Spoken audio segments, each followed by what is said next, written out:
My boss Whitney just had a baby, but she refused to take any maternity leave at all. Even though she was taking care of a newborn, she still managed all our projects and led our weekly staff meetings on Zoom. Honestly, Whitney was amazing.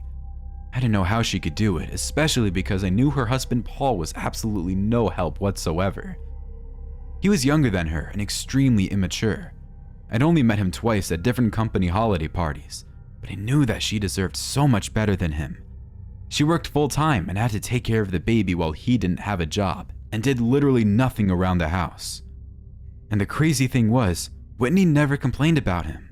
If I were her, I would have divorced the loser a long time ago.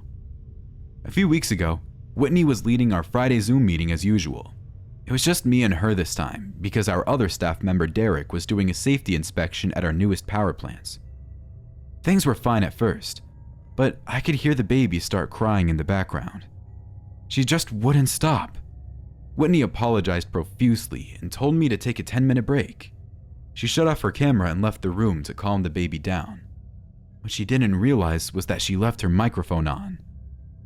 During the break, I left my computer to fix some coffee, but I ran back when I heard a voice coming from my speaker. At first, I thought that Whitney was trying to get my attention, but when I got closer to my computer, I realized that it was a man's voice. It was Paul. I figured he was talking to someone on the phone because I could only hear his side of the conversation. Obviously, he didn't realize that Whitney's microphone was still on. "She's with the baby," he said.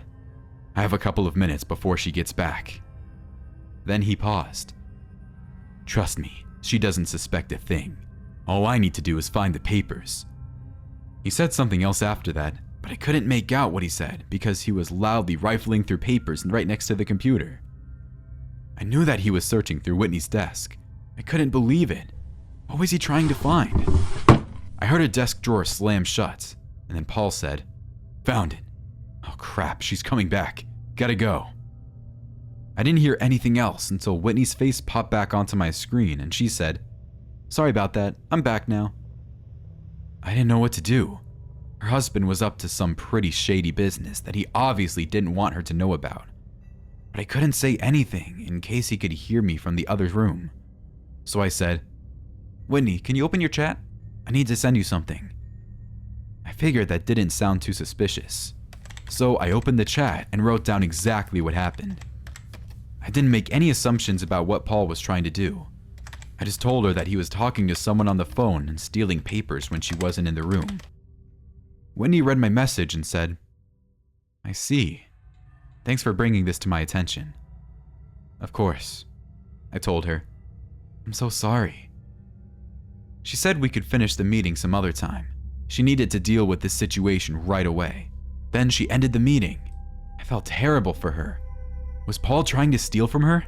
Was he planning to do something even worse? I wouldn't put it past him. That afternoon, I got a call from our safety manager, Derek. He sounded really panicked. He asked me if anything strange had happened during my meeting with Whitney. I wasn't sure if I should tell him. I'd worked with him for 5 years, and I never had any reason to distrust the guy. But I knew that he was friends with Paul. They went to the same gym. I thought that if I told him what had happened, he'd tell Paul. So I said, "Nope, nothing strange." He didn't say anything for a long moment. Then he said, I need to tell you something, but you have to promise not to tell Whitney." "I can't keep secrets from our boss, Derek," I told him. "Please," he said. "I think something terrible happened." "Just tell me," I said. He took a deep breath and explained that there was something wrong with the safety protocols at our newest power plant. He discovered a potentially cataclysmic defect with one of the machines, but when he went over all the tests, he saw that the results were fine. He suspected that Whitney found out about the defects and was hiding the results so that we didn't have to close down the plants. "Do you know this for sure?" I asked him. "I'm 100% sure that the results were changed," he said, "but I needed proof, so I talked with Paul. I told him to find the original test results in Whitney's desk because I knew she still had them. He was supposed to get them today and then meet with me at the power plant an hour ago. But he never showed, and I'm worried that Whitney found out. If she's capable of ignoring a problem that puts potentially thousands of people in danger, I don't know what she'd do to her husband to protect that secret. Then he started crying. I could tell that he was terrified for his friend, and probably for himself too. Whitney had always been such a good boss. She treated me with such respect. She was the businesswoman that I always wanted to be. I didn't want to believe that she'd be this ruthless, but I could tell that Derek wasn't lying. In my heart, I knew that Whitney had done something to her husband, and I had helped her. I had to make things right. I told Derek exactly what happened on that Zoom call, and he totally freaked out. I could hear him hyperventilating on the other side of the phone. "What do we do? What do we do?" he kept asking. There was only one thing we could do. We didn't have any evidence to show the police, so Derek and I had to go over to Whitney's house ourselves. I picked up Derek from the plant where he was waiting for me, and then we drove straight to Whitney's house. Once we got there, I didn't know what we would find. I told Derek to wait in the car, and I walked up to her front door. I knocked, and Whitney answered right away. She had her baby in her arms.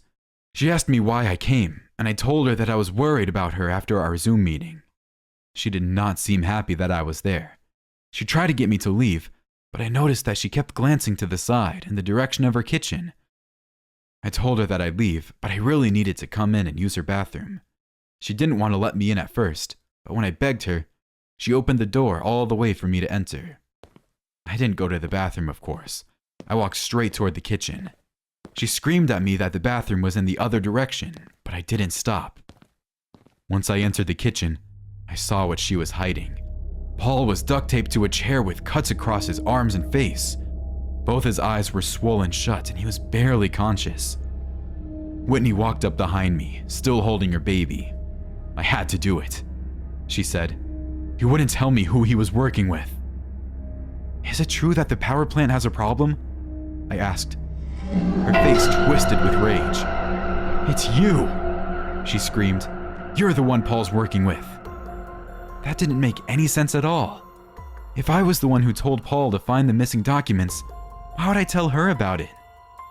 Whitney gently placed her baby on the floor and then grabbed the butcher knife from the counter. It was already red with Paul's blood. "Nothing is going to stop us from opening the plant," she screamed, and she dove at me. I dodged out of the way, but she grabbed me by the hair. She was going to kill me. I knew she was. That's when Derek ran into the house and screamed for her to stop. He said that he had already called the police. As soon as Whitney heard that, she dropped the knife. She looked completely broken, like a caged animal. After that, Whitney was arrested. The story was all over the news. The power plant shut down, and it looks like pretty soon, our company will be out of business. Paul's taking care of the baby now, and Derek and I are both trying to find new jobs. Still can't believe that my boss would do something like this.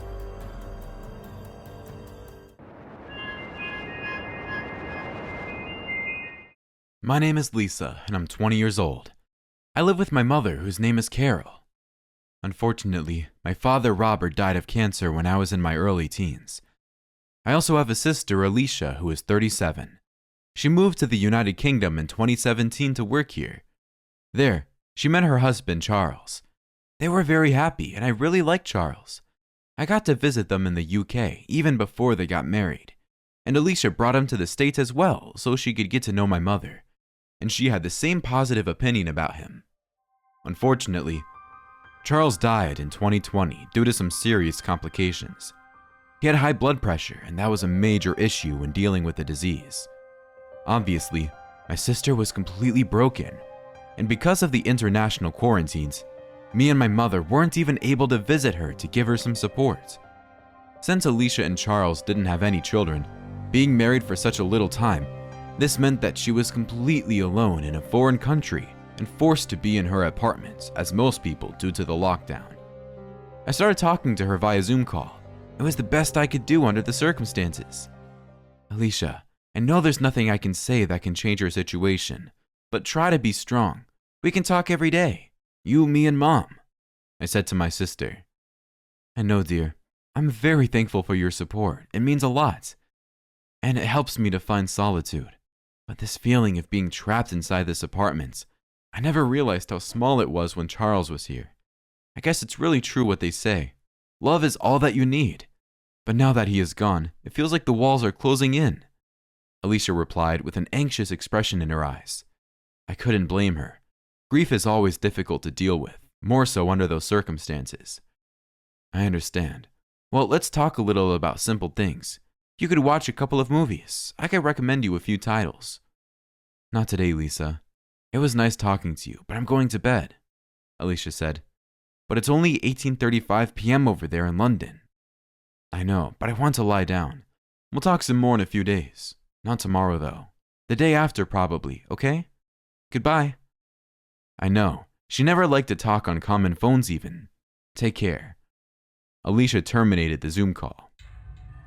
For the next couple of weeks, my sister texted me briefly saying that she didn't feel like speaking. Eventually, as time went by, Alicia mentioned that she found a way to deal with the death of her husband. I got intrigued and texted her, asking how she was doing that. But my sister's reply was mysterious. For now, I want to keep it a secret. Let's see if it works. But I'm hopeful. I promise I will Zoom call you the next week. If it all turns out well, I will be in a better mood, that's for sure. Alicia's words were mysterious, but at least they seemed to be hopeful. I decided not to say anything to our mother, though. Although my sister was locked in her apartment, for the vast majority of time, the internet is a big universe and everything was possible. The next week, my sister remained faithful to her promise, and we arranged another Zoom call. I was feeling very excited, and I had good reasons for it, but not exactly the best ones. Hello, Lisa. How are you? My sister greeted me. Hi, you look different, I said. To say the least, my sister's appearance was shockingly altered. She was wearing a black dress with some kind of rune around her neck. Her bedroom, from where she was calling me, was kind of dark because the lights were off, but there were several black candles lit all over the place, so I could still see my sister. I also noticed that she had shaved her hair completely. She looked like a female skinhead. Yes, I look different, and I feel different. You're probably thinking I went crazy. My long hair is now gone, and I can only imagine how scary I must look. Also this dress, the rune of hell magic. The rune of hell magic? Alicia. Yes, I found some websites online about chaotic magic. Alicia, I learned a lot. This world in which we live in, it's just an illusion, a cage built by otherworldly beings to enslave our souls. That's why there is so much pain and suffering in the world, senseless grief, an endless fight for survival, hurting each other. But now, I'm learning about everything, and it's time for me to be free, my sister said. She looked and sounded, in fact, optimistic. At her words, I was concerned for her mental health. Alicia, I know you lost Charles, but try to stay focused. Be rational. Yes, I lost Charles, but he would die anyway, as I will. In fact, I performed some rituals, and I was able to speak to Charles. His spirit came to me. We even made love. But he can't remain in the world of the living for too long. He has to go to the dimension of primordial chaos, Alicia said. Okay, I get it. You're going through a breakdown, Alicia. You imagined all that. Charles didn't come to you, and you didn't make love. There's no such thing as the dimension of whatever. You're wrong. I'm telling you the truth. But I understand that you were scared. You just don't get it. But I love you, Lisa. And I want to say goodbye before I depart. It's time for me to go. To leave this earthly shell. To be with Charles forever. To our place of eternal freedom. The void where all pain dies. And I want you to witness my liberation. Maybe by doing so, you will feel my energy and believe that I'm right. Alicia, what do you mean? Alicia! I didn't want to believe my eyes when my sister pointed a gun to her own head. And with the other hand, she waved at me while she smiled. And then, I screamed and started to cry, like a child.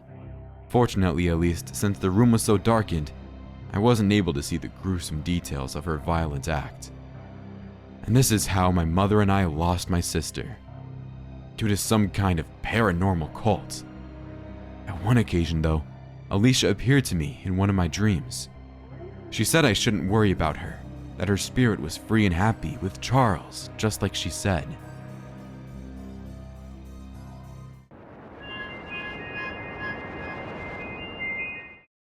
My name is Leo, and last summer, I had the single scariest experience of my life.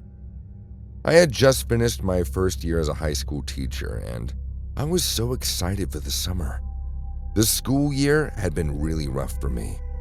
I had gotten a job at a public school in Riverside, California, and I could not handle those kids.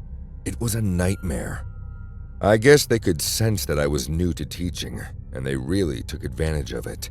I know that I should have been stricter and more assertive in front of my students, but it was really hard. Anyway, I survived the school year and got my contract renewed, so now all I had to do was spend my summer relaxing and get my mental health back in order. I decided to rent a cabin in the woods just to get away from it all. I wanted to reconnect with nature, so I picked this gorgeous cabin rental in Sedona. My first week there, I felt like I was in heaven. I had a kitchen stocked up with food and a laptop in case I wanted to check the internet or watch movies, but otherwise, it was just a rustic old cabin and a gorgeous view of the mountains. In the morning, I would go out onto the patio and drink my coffee, and in the evening, I'd hike to the top of the nearest mountain and watch the sunset. I know a lot of you might think that this sounds boring, but after the year I had, there was nothing better than the peace and quiet of being alone. At the end of my first week, I drove into a nearby town to buy more food. I went to the market and picked up everything I needed, but as I was going through the aisles, I noticed a man staring at me. I assumed he was a local who was trying to figure out who I was or where I came from, so I smiled at him and waved. He just stared. As I kept shopping, this man kept following me around the store. I was getting pretty freaked out. I rushed to the cashier and bought everything as quickly as I could, and then I hurried out of there. But when I walked to my car, I realized the man was standing there, waiting for me. He had his arms crossed, and he glared at me like I'd done something horrible to him. Can I help you, sir? I asked. He leaned really close, as if he was going to smell me, and he asked, "Is that your hat?" I realized I was wearing one of those dorky brown safari hats. I didn't bring any hats with me, and it had been a pretty sunny day, so when I left the cabin, I just borrowed one of the hats that was sitting in the closet. I would never buy a hat like this for myself. It's from my cabin, I said. You're staying on the Waterford property? He asked. That was the name of the place, but how did he know? Was it just because he recognized my hat from the owner? I didn't answer him, of course, because I did not want this guy to know where I was at, but I guess he already did know. I very quickly got in my car and drove off. I tried not to think about the man again. It was a creepy interaction, but it happened so fast. I told myself that it was nothing, but then that evening, I was reading a book on the porch when I heard someone walking through the bushes next to the cabin. I knew there were a lot of animals in the area, but I had a very dark feeling that I was in danger. Was it the old man? Had he come back? What did he even want? I leaned over the railing to try to see who was walking in the bushes, but I couldn't see anyone. I told myself that I was just imagining things and walked back inside. As soon as I closed the front door behind me, I realized that I wasn't alone. Somehow, in the time that it had taken me to look into the bushes, that man had walked around the cabin and snuck in without me realizing. Now, he was standing in the center of my living room, staring at me as if he was going to murder me. What are you doing here? I asked. I don't need to answer you, he said. This is my house. I knew that wasn't true. I rented this place from a travel agency. I even talked with the owner of the phone before I came here. She was a young woman named Cynthia. and definitely not this guy. The man was swaying back and forth. I couldn't tell if he was drunk or just crazy. He kept one hand close to his pocket, and I could tell from the shape and the fabric that he was probably holding a knife in there. "Just leave," I said. "This isn't your house." He started walking closer. "Do you know my name?" he said. "It's Kenneth Waterford. The government took this house from me, but that doesn't mean I'm just gonna give it up. My family has lived here for generations, and you're just a city boy passing through." I didn't know what to say. Obviously, I couldn't reason with this guy, but also I wasn't going to leave. I paid a lot for this rental. Slowly, I reached into my pocket and grabbed out my phone, but that's when the man dove at me with his knife. He moved so fast that I could barely see him coming. 1 second, he was standing in the middle of the room, and the next, he was literally on top of me, grabbing my shirt and waving the knife over my face. I was terrified. I knew that I had to give up and tell him that he won. I knew that was the wise thing to do, but as I opened my mouth to surrender, the words wouldn't come out. I don't know what came over me. I guess in the moment of near death, I'd finally gotten my confidence.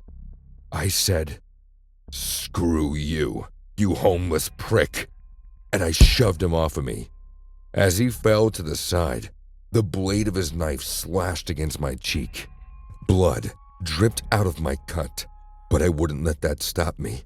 I jumped to my feet while he was still on the ground, and I kicked him hard in the side. He still kept moving, so I kicked him once again. Then I called the police.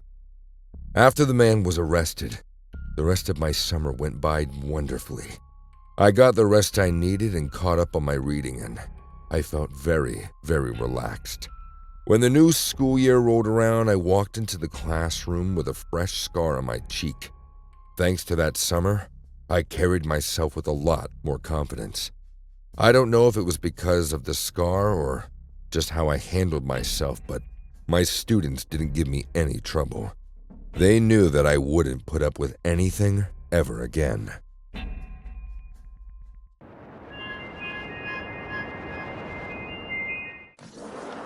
My name is Denise, and I'm 34 years old. A few years ago, I met a wonderful man in his early 40s named Cole.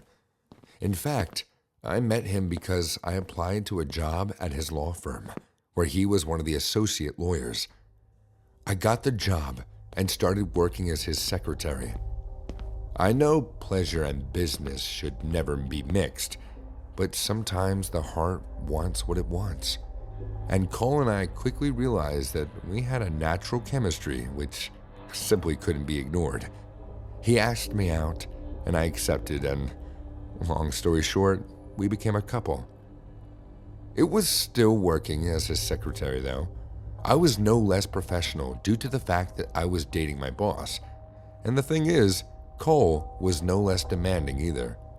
Nevertheless, we got along so well that this duality was never a problem to us. We were perfectly capable of separating the waters. Months passed, and Cole asked if I wanted to live with him. I was thrilled with the idea, but there was a big problem, if I'm allowed to call it that. I live with my mother, and she was confined to a wheelchair. She was in a car accident when I was in my early 20s, and she lost her ability to walk. And besides that, her brain suffered from minor injuries too. This meant that her intellectual capacities regressed. My mother was still functional, but to give an example, it was like she had become a child from a mental point of view. I introduced Cole to my mother, of course, inviting him to our house. At first, she was friendly towards him, but as his visits increased, so did my mother's hostility towards my boyfriend. "Bad man. I don't like you. Bad man wants to take daughter away from me. Go away." My mother spoke things like that. I didn't know what to do. Fortunately, Cole was very understanding. Listen, there's no need to rush. We can wait before moving in together. Things are good between us as they are, he said. Yes, you're right, but in the future, we have to think of something, I replied, expressing my concerns. I know, but tomorrow is tomorrow, and today is today. We could hire someone to take care of your mother. You know I have enough money for that. There are very skilled professionals, even from a psychological, emotional, and human point of view. They're experienced in dealing with all sorts of personalities. Old people and sick people can be quite complicated regarding their behaviors. They get depressed. They feel abandoned, and of course, they're afraid of dying, Cole said. Yes, it's probably a good idea. My mother's not that old, she's 60. And I wanted to live my life and be happy, but I know this sounds selfish, but I don't want to be her nurse forever, and it wouldn't be healthy for either of us secretly wishing for her death, I said, being sincere. Absolutely. I agree with you, Denise. At first, she's gonna reject another person in her daily life, but with time, she'll get used to it.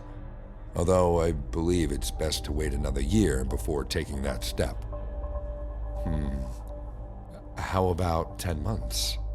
I asked, with a naughty smile on my face. 10 months it is, Cole answered before he kissed me. And so it was decided. Cole still visited me now and then, and sometimes he would stay for the night. But this became impossible because my mother had begun screaming from her bedroom during the night. I want that bad man out of my house. I know he's in there with you, Denise. You don't love me anymore. I'm your mother. You're a bad daughter. You're betraying me. My patience was now completely terminated. I decided to move in with Cole even before the 10-month period. My mother would never accept anything else out of goodwill that would change our depressive routine. And so, just like we had planned, Cole was kind enough to hire 2 women, former nurses, to take care of my mother. They would adjust the schedules between them so that my mother would never be alone in the house. And of course, the nurses would be allowed to have their weekly days off as well. When both of them were unavailable due to exceptional reasons like vacations or certain holidays, then Cole and I would stay with my mother, or at least I would. Truth is, I didn't want to abandon my mother. I still loved her, regardless of how hard that was, but I tried to understand her situation. In the beginning, as we predicted, my mother was very hostile towards me with the new arrangement, but I kept visiting her almost every week, and in time she got used to the nurses. She seemed to be happy, which made me happy as well. I could enjoy my life with my wonderful Cole without feeling regretful. Eventually, I also expected that there came a situation in which neither of the nurses was able to stay with my mother. It was now my turn. I better stay home. Your mother won't be happy to see me, Cole said, and I agreed. I was going to stay with my mother for just a couple days. After sleeping there the first night, I called Cole in the morning, but he wasn't answering his cell phone. Throughout the entire day this happened. I became worried and went to Cole's house, regardless of my mother's protests. Cole wasn't there. His cell phone was now dead.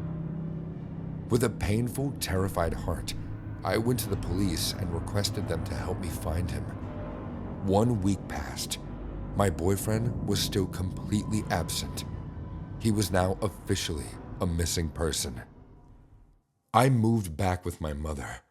I didn't have the right to stay at Cole's place, and I also didn't have the money to pay for the nurses, so I had to let them go. My dear Denise, you love me again. I'm so glad you're home, my mother said. But I was miserable. Nevertheless, I was soon to receive news from Cole. After a couple months, the police came to my house. "Good morning, officers. Do you have any information about Cole?" I asked immediately. "Ma'am, yes we do, and unfortunately, it isn't the best. In fact, we're here to arrest your mother. She's suspected of arranging the murder of Cole Truman," the police officer said.